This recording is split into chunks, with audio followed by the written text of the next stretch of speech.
All right, so focus activity number 4. This is the very last one. In fact, we're going to go ahead and turn the focus activities in officially on Tuesday. Remember what's happening Monday? We got our test. It's going to be over all the review material, linear functions, relations, quadratics, exponentials. Shouldn't be too bad. But this is the final and 4th one. If you do want to go ahead, just turn them in today and be done with it, or wait, completely up to you. But Tuesday is when I'll be looking for those. So let's see. Number 1. I've got an isosceles triangle, and I want to go ahead and find that side x. Okay, any ideas? Hey, what do you think, Carla? Okay, let's split it in half. What if I were to draw, okay, like a segment here that was perpendicular? That's going to make this congruent to this one, so they're both 5. Okay, and see, that does give me a right triangle. I'm still trying to find x. Okay. Now remember, from 67's perspective, what would 5 be? Is that the opposite or the adjacent? That's the adjacent. Okay, and of course, x would have to be the hypotenuse because it's directly across from that. So what trig function uses the adjacent and the hypotenuse? Okay, cosine. So I would say cosine of 67 degrees equals the adjacent 5 over the hypotenuse x. Okay. Now again, just because I like to throw out these things because we don't really go that far with certain concepts in IB, what's the other trig function you could actually use to solve this problem? What's the reciprocal of cosine? Does anybody remember? Secant. Yes, you could also have used secant to get the exact same answer. All right, so if I were to multiply through by x, x times cosine equals 5. So x ultimately should equal 5 divided by cosine 67 degrees. And let's see what that is. It's not going to be out of here. Control divide. So 5 over cosine. There we go. Of 67 degrees. What am I looking for when I push enter? Okay, let's say about 12.8. Okay, good. All right. So I'd say about 12.8 centimeters. I actually went about this problem completely different. How'd you do it? I used the law of sines. Because I thought that's what we were doing. Actually, yeah, you could have done it that way. Yeah. Yeah, because what do we know about the base angles of an isosceles triangle? They're the same. So what does that make this angle here? 46. Do you guys agree? Okay. And what we started talking about yesterday, if you were absent, hopefully you've had the opportunity to go ahead and take a look at the website, or at least the notes. So hopefully this is going to be review material. But we were talking yesterday, you can use the law of sines if you have what I call a pair. What is that referring to? Oh, wait, come on. Like a side and its corresponding angle, I guess. There you go. So in this case, it would be 10 and 46. You have to have a side length and the angle measure across from it. That's the only way you can use law of sines. If you don't have one of those, thank you. You have to use the law of cosines, which we will most likely get to next week. I'm thinking probably Tuesday, Wednesday, around there. All right. Did you want to go ahead and work the problem again? Yeah. Okay. Especially for those people who weren't here. Okay. So I'm going to use 10 and 46. So what was the law of sines? It was the sine of Sine of big A over little a. equals the sine of big Q over little b, which is the sine of sines. And remember, you're only ever going to be using 2 of these at any one time. You're going to create a proportion. Remember, you cross multiply and divide. So given this pair that we just found, I could say sine of 46 degrees over 10 is equal to, now we're looking for x, so that's where this 67 is going to come in. I'm going to say sine of 67 over x. Okay. So let's see here. If I were to go ahead and cross multiply, ultimately I should get that x is equal to 10 sine of 67, and then divide that by the sine of 46. Okay. So let's see here. Control divide 10 sine 67 over sine 46. Oops, doing it again. Okay, 46.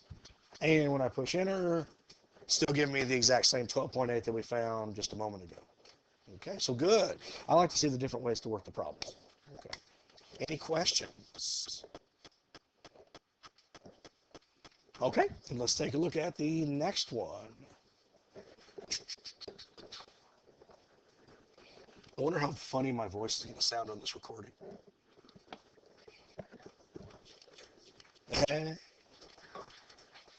Because that's a Saturday night, right?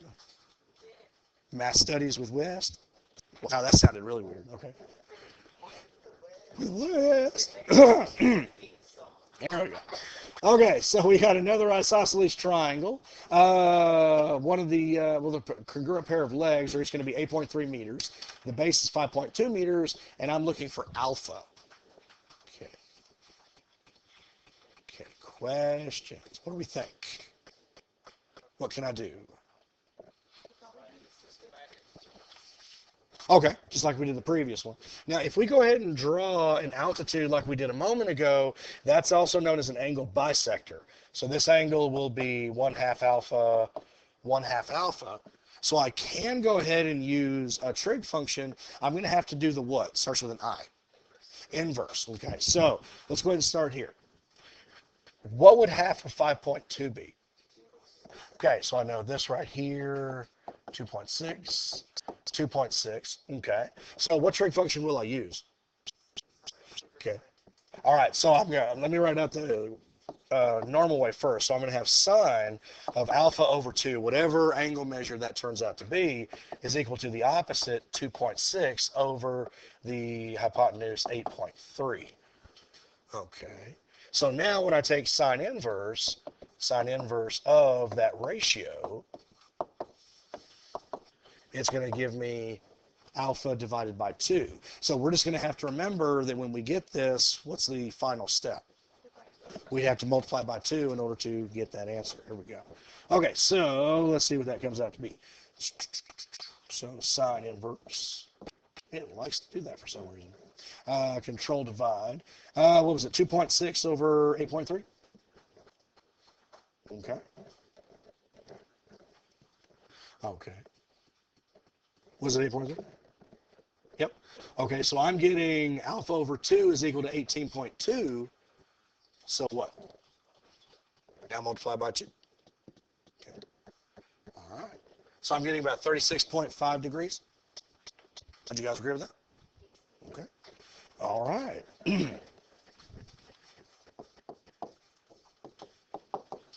There we go. Okay, did anybody have both of those taken care of before we started? Spencer, Samir, good. Okay. All right. Good. Well, let's put that to the side. If you want to turn those in today, that's perfectly fine, but let's go ahead and wait until the end there. And let's move on with our law of sines. So we may or may not finish the ambiguous case today. It really kind of depends on how you guys respond to it. But this is what we started yesterday, the law of sines. We just wrote it out for that problem 1 on the focus activity. Sine of angle A over side A equals sine of angle B over side B equals sine of angle C over side C. Okay, the only way you can use it is if you have a pair. And we went through several examples. Okay, did anybody have any specific questions on the law of sines itself? For the people who weren't here, do we remember the law of sines? Did it make sense what we just did? Okay. All right. Well, moving on. Now, sometimes the information given to use about a triangle can be misleading. If we are given 2 sides and only 1 angle, and that angle happens to be opposite one of the 2 given sides, so it's not the included angle, then it's possible that those pieces could make 1, 2, or no triangles. This is what we call the ambiguous case. Sometimes you can have the information, it could be just right to give you 2 triangles. One's going to be acute, the other one's going to be obtuse. Sometimes you won't be able to have triangles, and sometimes you'll only have the 1. It's one of 3 cases here. Now, I'm not going to go ahead and go through these in detail. I think our time would be best spent just actually looking at problems and helping you figure out how to do it. Okay. Now, how many of you remember this from pre-calculus? Okay, kind of, sort of. You might remember I even passed this out to you. This isn't in your notes. If you're interested, I can go ahead and get you a copy of this. But one of the things I required in pre-calculus was that we know the conditions to meet if there was no triangle at all, if there was one triangle, if there was two triangles. So this is specifically how you do it. In IB, we always just kind of assume that given this particular case, the side-side angle, you always start by believing that there's two triangles. And you always attempt to solve the two triangles. And if there are not one or two triangles, then you're going to get some kind of undefined, you're going to run into some kind of problem. Okay, and you'll know that triangle won't be there. So if anybody is interested in this, just let me know, and I will definitely get you a copy of that. But basically, this just kind of walks you through this. These solutions, just assume there's always going to be two. I'm not going to go ahead and read through all that. But there is a note. The ambiguous case will not be tested on the IB exam. So that's partial good news, but say on quizzes and tests in here, I am going to go ahead and give it to you because I think it is an important part of trigonometry that you need to understand. So let's get to a problem. Here's our first example. So we're given side A is 14, side B is 13, and angle B is 56 degrees. So you'll notice I've already got two triangles ready to go. I've got an acute triangle and I've got an obtuse triangle. Now, here's how this works. Here's how you could potentially end up with two triangles. Let me see if I could demonstrate for you. If I were to come back over here, you see how these two triangles share the one angle, 56 degrees? Okay. Imagine this side right here. Let me go ahead and get a like this. Now imagine that this was on like a lever, kind of like a pendulum of a clock. Imagine that it could just swing back and forth. Okay, but the length is going to be exactly the same. So imagine that with this given information, 14, 13, and an angle of 56, with this length of 13 right here, I can also form a second triangle that's obtuse as well. Okay, so what we're looking at here is basically one triangle inside of another. Okay, but one of the triangles we're looking at could potentially be isosceles, because if this is 13, that's got to be 13. Remember, as it swings back and forth, you're not going to be changing whatever its length happens to be. Okay, so let's do this. I always start out with a particular way. Now, you can really orient the triangles however you want, but you're always going to be given two sides at an angle, and one of those, it has to be a pair. Okay, so I would always put the angle measure in the bottom left corner. So I'm going to put 56 degrees right here. That means that this would be what? That would have to be 13. That would have to be side B. Now, what I always like to do, the other side that you're given, I make it the other side, not the base. So I'm going to go ahead and make this guy right here 14. So right here, this has to be angle B, this has to be A, and this has to be C, right? Okay. Now remember, we don't yet know if this is going to actually turn out to be two triangles, one triangle, or none. Okay, so we're just going to go ahead and draw the two and go with what we have. So I have to believe that this right here, the same information can apply. So this would be 14, this would be 13, this angle would still be 56 degrees, but here's where you want to change it a little bit. If I were to swing this side over so that the 13 is here and we have a shorter base, that's not angle A anymore. So we need to go ahead and denote it differently. Like remember in geometry when you did a type of transformation, you used a little tick mark. You probably use the word prime. Okay, there you go. So we're going to go ahead and say that's A prime, and would C be the same as well? No. So we're going to call him C prime. Okay. So is everybody okay with how I set it up? So this will not, so it's not ambiguous, it says angle side angle or like angle side. No, it's a side angle. This is the only case that's ambiguous.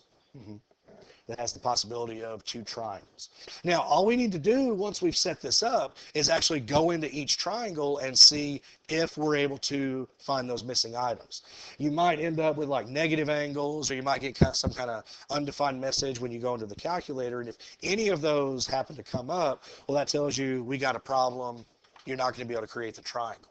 Okay, so let's go with this one here. What do you want to find first? We can't find another angle, but I can go ahead and find what? side C. So what would be the proportion I would create to do that? Okay, so sine of 56 degrees over 13 equals.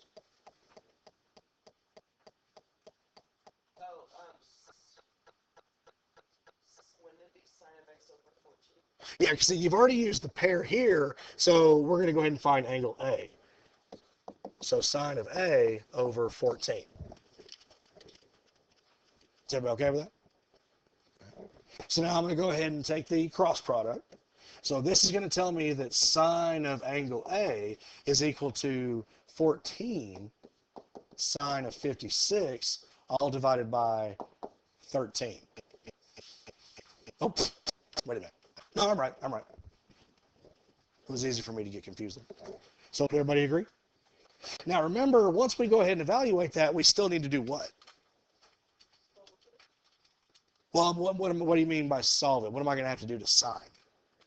If I'm looking for the angle measure, we have to take the inverse sine. So I would just go ahead and type that whole expression into sine inverse. Okay. So I'm going to come on over here. So let's see here. We have sine inverse, control divide. What was it? 14 sine of 56? And that's perfectly fine to go ahead and put, sine inside of the sine inverse. That's not going to hurt anything. And then we're dividing that by 13. So what angle measure should I be getting for A? Okay. I'm getting 63.2. Okay. Okay. Let me see your calculator. So I did the expression. I just took the inverse sine of the. Oh, I see. See, you plugged in a rounded version. See, it's really close. Oh, that's but why. I think that's why. Okay. All right.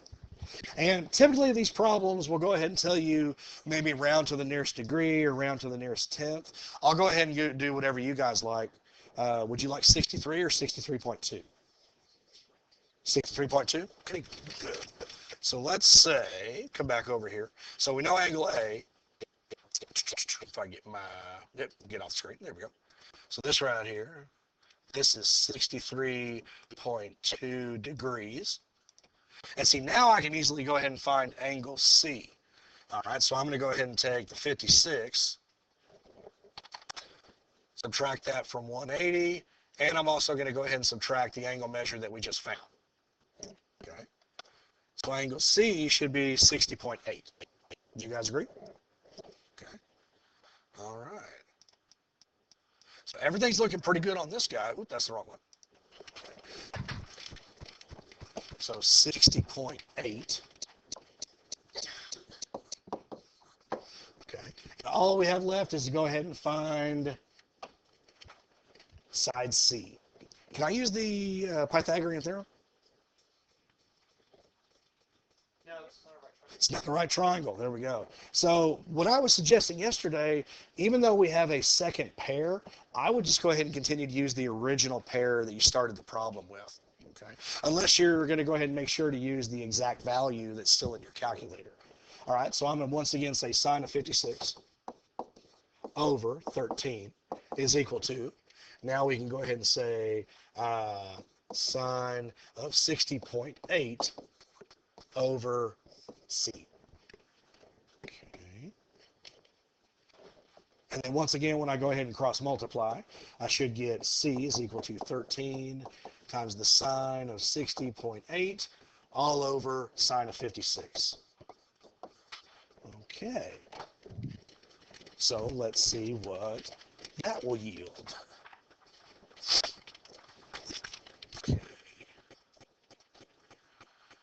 Okay, so control divide. 13 sine. Okay. But again, I'm going to go ahead and make sure to use that approximate value divided by, what was it, sine of 56? Is that right? Okay, and what should I get when I push enter? Okay, I'm getting like 13.7. Okay, so 13.7 units for the base. There we go.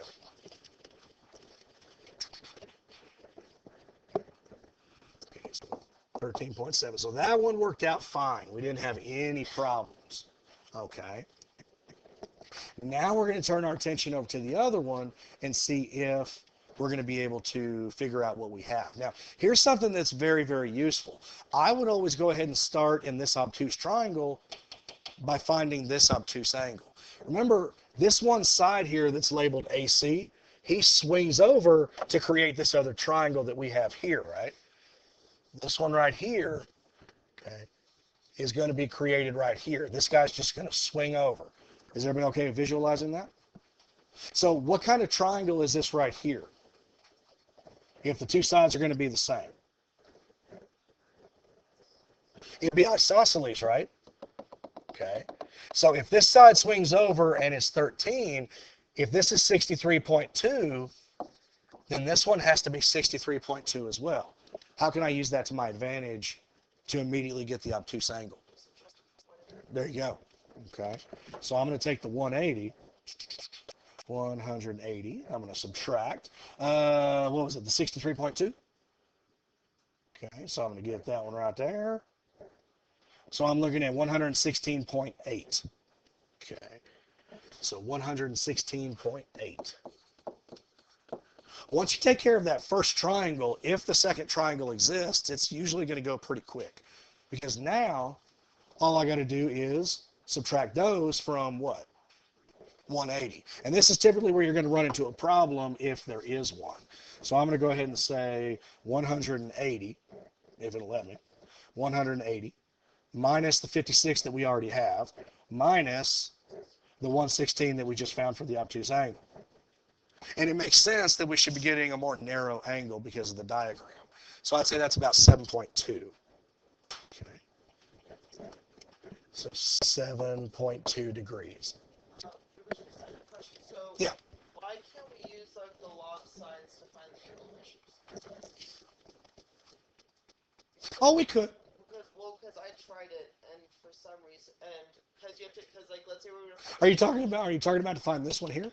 No, to find the angle measure of A prime. Okay. We'd have to use the same expression that we used to find A in the previous problem, and so we get 63.2 again. Oh, because it's working off this triangle right here.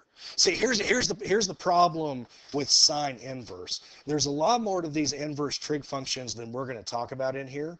But the problem mainly with sine inverse is that whenever you take the sine inverse of a ratio, if the angle is obtuse, it's only going to be able to give you the acute angle supplementary to that.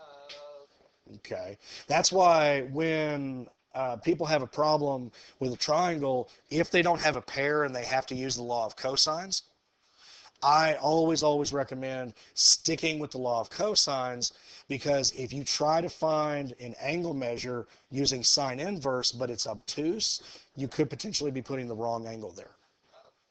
Okay. Does that kind of help? Okay. Yeah, sine inverse has some issues with it. Okay. Unfortunately, we just can't talk about it in here. All right. And the only thing left is to what? Solve for, I guess, call him little c prime. Okay. All right. So what proportion would help me do that? You could just use sine of 56 over 13. Okay. So sine of 56 over 13 equals? Over 7.2 over, sine of 7.2 over x. Let's say little c prime. It looks cute. There you go. All right, so if I were to go ahead and do this, little c prime would equal 13 times sine of 7.2 all over sine of 56. And let's say to one decimal place. Somebody help me out with that. What are we getting? 1.96. Okay, so you want to go ahead and say 2? Okay. And let's see, take a look. Is it reasonable that the shortest side is across from the smallest angle? And the longest side is also across from the largest angle. Okay. Now, what's weird in my opinion is how like the 116 is the 140, the 56 is like half of 116, but 13 is only like 1. Yeah. It's pretty interesting how it does that. But does this make sense? more than anything, if you ever get lost, just remember to take it step by step. Always try to take care of this triangle first. Okay. All right, well, let's try another one. Or at least maybe set it up, because I'm already showing 2 o'clock. Excuse me. And my throat's starting to get kind of raw here, so excuse me while I take a drink. Okay. So let's at least go ahead and get it set up. Side A is 5, side B is 2, and angle B is 84 degrees. So again, I always recommend consistency. In this big triangle here, always start with the angle in the bottom left. So that's going to be angle B. So that means this would have to be 2. So make your other side length the non-base side. So I'm going to make this 5, which would make that A, and this is C again. So then I'm going to copy the same information over here. So we're going to have B, which is 84 degrees. Then we'll have 5, 2, C prime, and A prime. Okay. So again, just to kind of help you visualize, remember that this obtuse triangle is inscribed inside of this larger triangle that we have here. So this triangle is right there. Okay. Or if it helps, kind of imagine, maybe that helps a little bit. Okay. So let's see here. Let me go ahead and take all that off. Okay. And let's start with the one pair we have. Sine of 84 over 2 equals, we're going for angle A first. So sine of A over 5. Okay. So let's see here. Sine of A would equal, what would be my ratio? 5 times sine of 84 over 2. And then I got to take the inverse of that. Okay. So angle A is going to equal the sine inverse of 5 sine of 84 over 2. And let's go to, again, to 1 decimal place. What are you getting? Undefined. Okay, so see, you came into a problem. So what's that tell me about this triangle? Can't exist. Okay. Now, what does that mean for the other one? If it wouldn't give me this angle, is there any ways they're going to give me an obtuse angle? No. So with these measurements, it is not going to be possible to create 2, let alone 1 triangle. And so that's what I was referring to. You'll run into some type of problem where you know for sure you're not going to be able to finish the diagram. Okay. How are we doing? Okay. So has a lot of this come back from, who are my old, not just mine, but how many people in here had pre-calculus at some point or saw this at some point? Is it making sense? You remember it? Okay. All right. Well, I'll tell you what, I've already got 203. We'll just go ahead and leave. I think we got 1 problem left, right? Why don't we go ahead and save that for a review on Tuesday, and we'll start law of cosines right after it. Okay. All right. So thank you, guys.